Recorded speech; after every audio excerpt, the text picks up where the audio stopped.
안녕하십니까. 이전 시간에는 기술 프로세스 영역의 아키텍처 정의 프로세스에 대하여 살펴보았습니다. 이번 시간에는 기술 프로세스 영역의 시스템 분석 프로세스와 프로젝트 프로세스 영역의 의사결정 프로세스에 대하여 알아보겠습니다.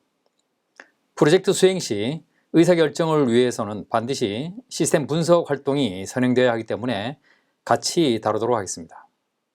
ISO 15288에서는 의사결정 프로세스의 목적을 수명주기 상의 어느 시점에서 특정 의사결정을 위한 일련의 대안들을 객관적으로 식별, 특성 파악, 평가하여 가장 유익한 행동 경로를 선택하기 위한 구조적인 분석 틀을 제공하기 위함으로 정의합니다.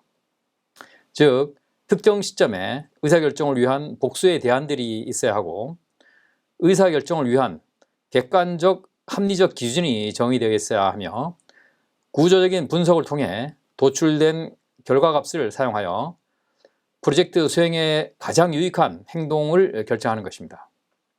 따라서 객관적이고 합리적인 기준과 구조적 분석이 의사결정에 매우 중요한 요소임을 알 수 있습니다. 삶의 모든 과정이 의사결정 과정이듯이 프로젝트 수행의 전 과정도 의사결정 과정이라 말할 수 있습니다.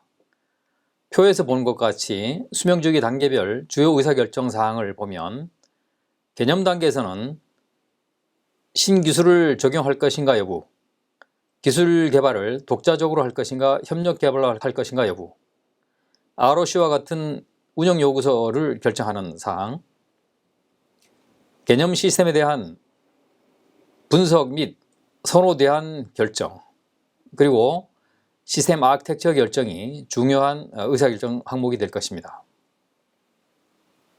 개발 단계에서는 시스템의 구성 요소 선택, 시스템 구성 요소의 하위 구성 요소 선택과 시험 및 평가 방법을 선택하는 것이 중요한 의사결정 사항이 될 것입니다. 생산 단계에서는 자체 생산 여부와 구매를 위한 업체 선정, 그리고 생산 공정 개발과 위치 선정이 중요한 의사결정 사항이 될 것입니다.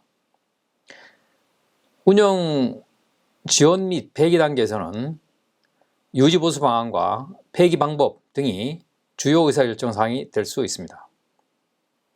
이와 같이 수명주기 단계별 주요 의사결정 사항들이 있으며 이 외에도 단계별 각종 기술 검토에서 진입 및 진출 기준 결정이나 기술 성숙도 수준 결정 등 중요한 의사결정 사항들이 있습니다.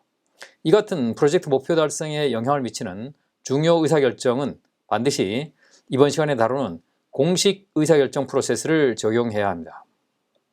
의사결정 프로세스 실패의 영향으로는 누가 어떤 결정을 할 수 있는 권한이 있는지 불명확하기 때문에 소위 목소리 큰 사람에 의해 결정되는 문제가 발생하며 의사결정이 주관적으로 이루어지게 됩니다.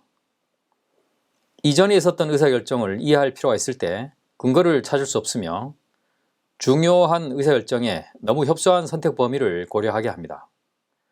결과적으로 최적의 해결책을 빠뜨리게 되고 시간적 손실, 비용 손실, 신뢰성 미확보 등으로 인해 전체적으로 프로젝트의 실패를 초래하게 될 수 있습니다. 의사결정 프로세스 입력으로는 의사결정을 해야 하는 어떤 상황이 입력으로 들어옵니다. 주요 활동으로는 의사결정 준비, 의사결정 정보 분석, 의사결정 수행 및 관리가 있습니다.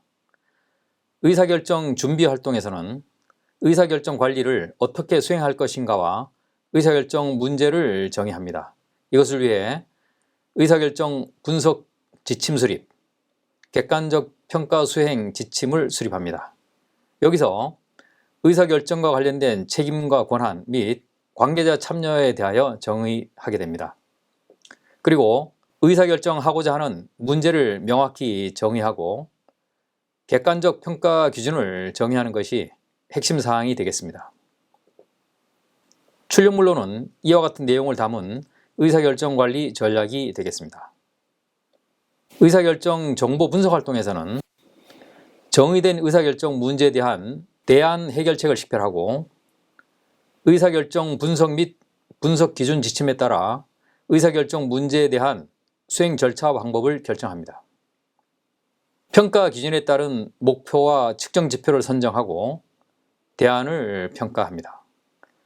출력물로는 의사결정 분석 및 측정 보고서가 있습니다. 여기서 시스템 분석 프로세스에 대하여 간략히 살펴보겠습니다. 시스템 분석 프로세스의 목적은 기술적 이해를 위한 엄격한 데이터, 정보 기초를 제공하여 수명주기 전반의 의사결정을 도와주기 위함이라고 정의합니다.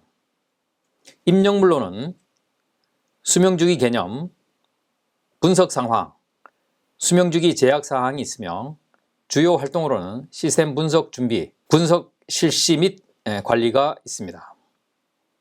출력물로는 시스템 분석 전략, 분석 보고 및 각종 기록이 있습니다. 시스템 개발 프로젝트의 주요 의사결정을 위해 시스템 분석이 중요한데 세부 절차는 IEEE 120에서 제시하는 시스템 분석 프로세스를 참고할 수 있습니다. 이 그림이 IEEE 120에서 제시하는 시스템 분석 절차를 나타냅니다. 시스템 분석 활동에서는 절충 분석, 즉 트레이드-오프 어널리시스가 가장 중요합니다.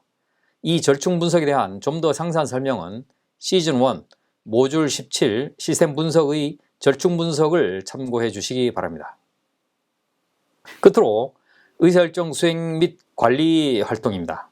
수행된 분석 결과와 설정된 평가 기준을 활용하여 평가 절차에 따라 의사결정을 수행하고 관련된 모든 기록을 유지 관리합니다. 출력물로는 의사결정 보고 및 각종 기록이 있습니다. 이 그림은 전형적인 절충 분석 평가표의 예시입니다. 제1좌측의 의사결정 문제에 대한 해결책 대안들이 열거됩니다. 해결책 대안은 최소한 3개 이상을 권장합니다. 테이블의 상단에 레인지, 스피드, 페이로드와 같은 의사결정 평가 기준 항목이 있습니다. 각 평가 기준은 목적 달성의 중요도에 따라 가중치가 부여되어 있습니다. 대안 오른쪽에 각 평가 기준에 대한 측정값을 입력하는 부분과 측정값의 가중치를 곱한 값을 입력하는 부분이 있습니다. 가장 오른쪽 컬럼에는 각 평가 기준에 대한 취득값을 종합한 값이 나타나게 됩니다. 본 예시에서 종합 점수 3.9를 얻은 대안 3번을 최적의 대안으로 선정할 수 있을 것입니다. 앞에서 설명드린 절충평가표 예시에서는 의사결정 3가지 관점 중에서 시스템 효과성 부분을 평가할 수 있었습니다. 그 다음으로는 시스템 어포더빌리티, 비용 적합성 관점을 평가해야 합니다. 시스템 효과성 분석 부분을 평가한 후 각 대안별 총 수명주기 비용을 분석하여 그 값을 산출하고 평가표를 그림과 같이 확정하여 수명주기 비용을 입력합니다. 세 번째로 위험 수용성을 평가해야 합니다. 각 대안별 위험 분석을 수행하고 그 결과값을 평가표에 입력하여 이와 같은 그림처럼 그 값을 입력합니다.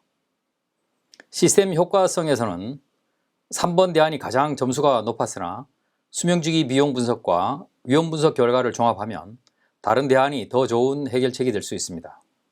모든 의사결정에서는 앞에서 설명드린 3가지 관점, 시스템 효과성, 비용 적합성, 위험 수용성 관점을 항상 고려해야 함을 다시 한번 강조드립니다. 이상과 같이 프로젝트 수행 시 시스템 분석과 의사결정 프로세스에 대하여 알아보았습니다. 다음 시간에는 설계 정의 프로세스에 대하여 알아보겠습니다. 감사합니다.